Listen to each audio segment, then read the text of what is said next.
하나님의 은혜가 여러분들 가운데 함께 하시기를 주님의 이름으로 축원합니다. 어제도 시편 20편을 이야기할 때 시를 이제 150편의 시를 이렇게 분류를 할 때 여러 가지 이제 제목으로 분류를 할 수 있습니다. 찬송시, 탄식시 뭐 이런 식으로 분류를 하는데 이거를 제왕시라고 합니다. 제왕, 왕을 위한 노래. 그래서 예를 들면 시편 2편, 시편 20편, 오늘 우리가 읽은 21편도 왕을 위한 노래입니다. 왕을 위한 노래. 그래서 아마도 여러분들이 이 왕을 위한 노래가 언제 불려졌을까 생각해 보면 왕이 즉위식을 할 때, 또는 왕이 어떤 연회를 베풀 때, 또는 그 왕 가족들이 어떤 그 가족 그 잔치를 베풀 때, 그럴 때 아마도 제사장이나 레위인이나 선지자나 어떤 사람이 그 왕을 앞에 앉혀놓고 아마 부른 노래였을 것으로 보입니다. 그러니까 다윗이 이 시를 썼다고 한다면 사실은 자기를 위한 시거든요. 왕을 위한 시니까 그 왕에게 어떻게 하나님께서 은혜를 베푸셨는지 노래하는 노래입니다. 근데 여러분, 이 노래를 부르다 하니까 왕을 위한 노래니까 왕에게만 돌려줘야 할 겁니다. 근데 여러분, 여러분들도 왕 같은 제사장이라는 사실 아십니까? 여러분에게도 이 말씀이 그대로 적용됩니다. 그래서 하나님께서 저와 여러분들을 하나님의 자녀로 부르셨어요. 영접하는 자, 곧 그 이름을 믿는 자들에게는 하나님의 자녀가 되는 권세를 주셨습니다. 하나님의 자녀된 권세를 가지고 있고, 또 우리는 예수 그리스도의 이름으로 하나님의 자녀가 되었을 뿐만 아니라 왕 같은 제사장이 되어서 우리 하나님을 섬기는 자들이 되었습니다. 그래서 오늘 이 말씀을 여러분에게 한번 적용해 보십시오. 그러면 하나님께서 왕과 함께 하셨던 그 하나님이 오늘 저와 여러분들과 함께 하실 줄 믿습니다. 그래서 오늘 시편 21편을 통해서 우리에게 어떤 말씀을 주시는지 몇 가지만 살펴봅니다. 첫째로 우리가 생각해 볼 수 있는 것은 하나님은 왕의 소원을 들어주신다는 겁니다. 그렇다면 그 왕의 소원을 들어주실 뿐만 아니라 저와 여러분들의 소원도 이루어 주시는 분, 우리의 소원을 이루어 주시는 분이다. 한번 2절을 한번 보죠. 2절 같이 읽어봅니다. 그의 마음의 소원을 들어주셨으며 그의 입술의 요구를 거절하지 아니하셨나이다. 셀라. 자, 그의 마음의 소원을 들어주신 하나님, 그의 입술의 요구를 거절하지 아니하시는 하나님. 입술의 요구가 뭐예요? 입술의 요구, 기도죠. 기도. 우리 하나님께 기도할 때에 입술에 소원을 두고 하나님 앞에 구할 때 하나님께서는 그걸 거절하지 않았다. 언제나 우리에게 응답해 주셨다는 겁니다. 우리 하나님은요, 우리의 기도를 들으시는 것을 기뻐하십니다. 뿐만 아니라 우리에게 하나님께서 뭔가를 해주시는 것을 기뻐하세요. 왜 기뻐하시느냐면 하나님은요, 우리가 하나님을 찾을 때, 우리가 하나님 앞에 뭔가를 요구할 때에 우리의 마음에 하나님을 인정하는 것이 됩니다. 많은 사람들이 하나님의 존재를 인정하지 않습니다. 하나님의 존재를 부정합니다. 하나님은 눈에 보이지 않는다는 이유로 실체가 분명히 있음에도 불구하고 느끼지 못하면서 하나님이 없다 말합니다. 없다 말하는 사람들은 누구예요? 어리석은 자들이지요. 하나님은 살아계시고 하나님 우리 가운데 역사하십니다. 근데 기도하는 사람들은, 또 하나님 앞에 마음의 소원을 두는 사람들은 하나님의 존재를 인정하는 것이고요, 그 하나님이 나에게 은혜 베푸시는 분이라고 하는 것을 고백하는 거예요. 하나님은요, 기도하는 자들을 기뻐하세요. 기도하는 자들에게 은혜 주세요. 구하는 자들에게 이루어 주세요. 믿으시기 바랍니다. 그리고 그 하나님 앞에 어린아이가 엄마 아빠한테 요구하듯이 구하세요. 하나님이 그렇게 기뻐하세요. 어제 이제 잠깐 텔레비전을 보는데 신현준이라고 하는 그 배우 있지요, 배우. 아이들이 3명 있는데 이제 막내가 딸인 거예요. 이제 3, 4살 된 딸이 있는데 아빠가 이제 식사 시간만 되면 엄마는 따로 앉아서 밥 먹기를 원하는데 아빠는 늘 그 옆에 앉혀놓고 먹여주는 거예요. 아이는 그걸 너무 좋아하는 겁니다. 아빠가 먹여주는 것. 근데 아이가 아빠가 먹여주기를 기대하고 옆에 앉아 있는데 아빠는 어때요?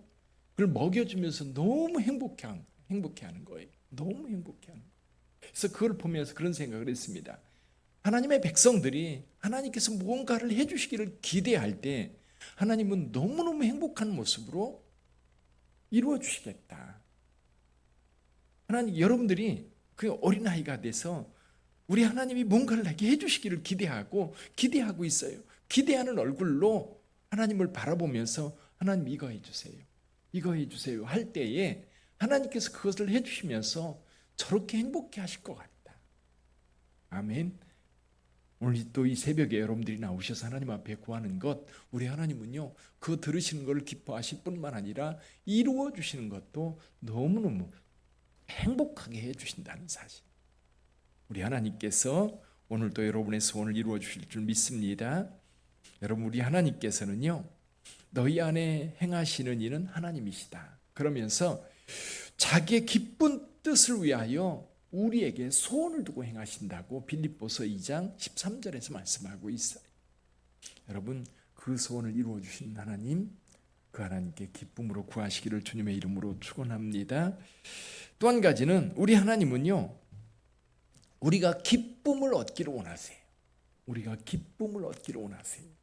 우리 1절을 한번 읽어볼까요? 1절, 여호와여, 왕이 주의 힘으로 말미암아 기뻐하며 주의 구원으로 말미암아 크게 즐거워하리이다. 자, 하나님은 우리가 기뻐하는 것을 좋아하세요.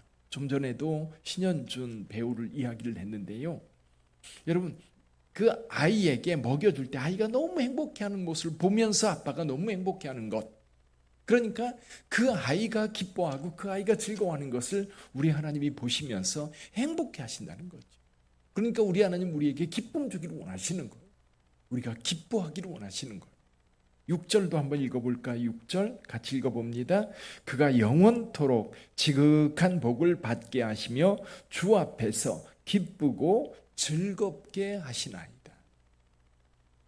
여러분, 우리 하나님은요, 하나님의 사랑하는 자녀들이, 하나님의 아들, 딸들이 행복해하는 것, 기뻐하는 것을 보고 싶어 하세요. 아멘. 그래서 저와 여러분들이 기쁘게 신앙생활하고 기쁘게 살아가는 것, 하나님이 너무너무 좋아하시는 것. 그래서 저와 여러분들이 세상 살아갈 때에 그냥 걱정, 근심에 쌓여 살아가는 게 아니라 하나님이 나와 함께 하시기 때문에 행복하잖아요. 우리 하나님께서 모든 것을 채워주시기 때문에 즐거워요. 그래서 저와 여러분들은, 여러분, 예수 믿는 사람들은요, 특징이 뭐예요? 즐겁게 사는 거예요.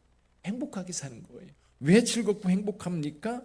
우리에게 구원의 은혜를 주셨어요. 그래서 기뻐요. 뿐만 아니라 그 하나님은 우리를 홀로 버려두지 않으세요. 늘 곁에서 우리와 함께 하시기 때문에 우리는 행복할 수 있는 겁니다. 뿐만 아니라 하나님이 우리에게 복을 주시기 때문에 행복한 거예요. 건강도 주시고 물질도 주시고 좋은 사람들 곁에 주시고 좋은 교회도 주시고, 그래서 성도들이 함께 교제 나누면서 함께 예배도 드리고 찬양도 하고 교제도 나누고 식사도 하고 그러면서 기쁨을 누리는 것을 우리 하나님은 좋아하세요. 그래서 사도 바울은 항상 기뻐하라고 데살로니가전서 5장 16절에서 말씀하고 있어요. 내가 다시 말하노니 기뻐하라.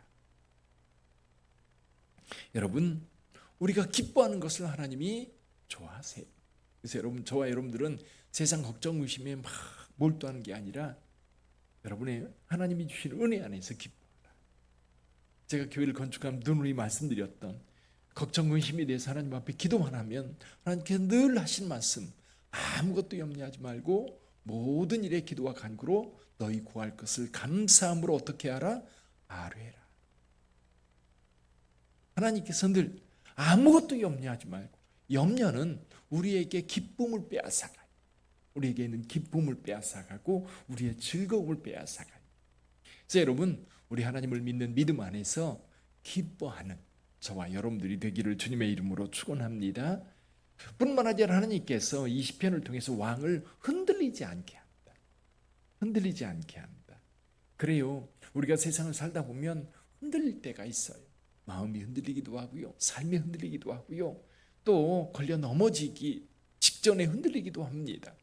근데 여러분, 하나님을 믿는 믿음의 사람들은 하나님께서 우리를 견고하게 붙잡아 주시기 때문에 흔들리지 않는 줄 믿습니다.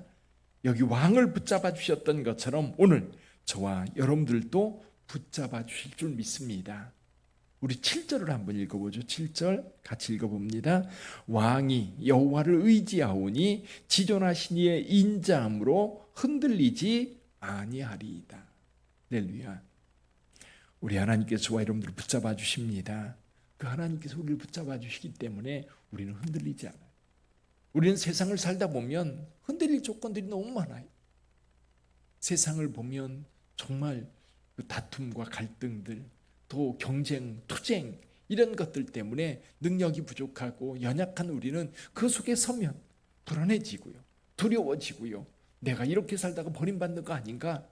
또 내가 이렇게 살다 나고자가 되는 건 아닌가?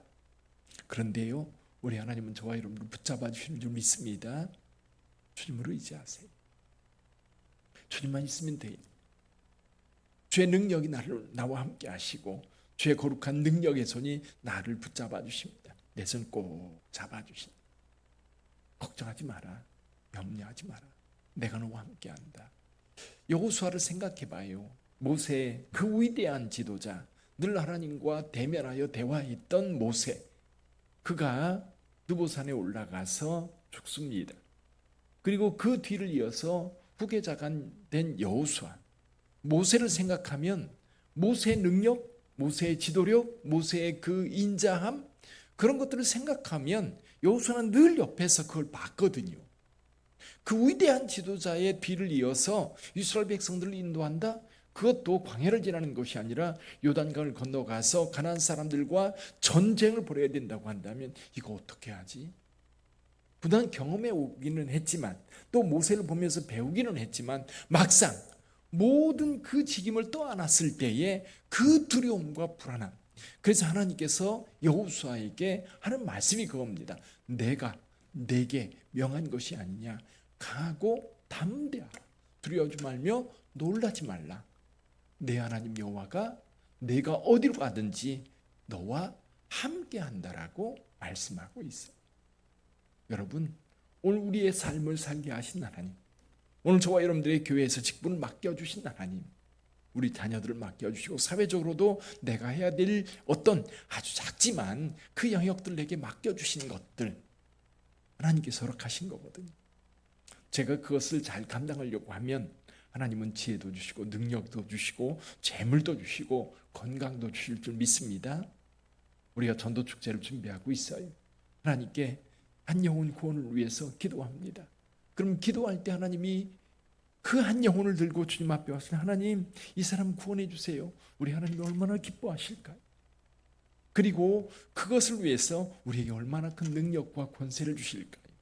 담대함을 주실까요? 이럴 수 있는 어떤 상황들을 하나님께서 차곡차곡 만들어 주실 줄 믿습니다.